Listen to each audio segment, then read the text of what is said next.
ఇప్పుడు అజయ్ బాబుగా మీ సంగతి మాట్లాడుకుందాం రారా. మీరు మేము ఒకే తండ్రి సంతానం, మేము శారమ్మ బిడ్డలైతే మీరు హాగరు బిడ్డలు అని చెప్పేసి అంటాను.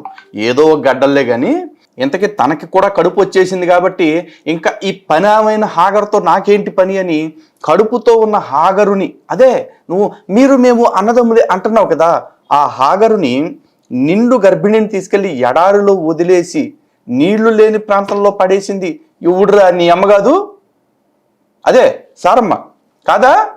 ఇవాళ వచ్చేసి నువ్వు నేను ఒకటే బ్లడ్ గాడిద గుడ్డు అని చెప్పేసి చెప్తుంటే వాళ్ళు నువ్వు ఒకటైపోతారా? ఒరే ఇక్కడ పూర్తిగా రాజకీయ కోణంలో మాస్టర్ ప్రవీణ్ పగడాల మరణాన్ని తిప్పారని తెలుస్తా ఉంది.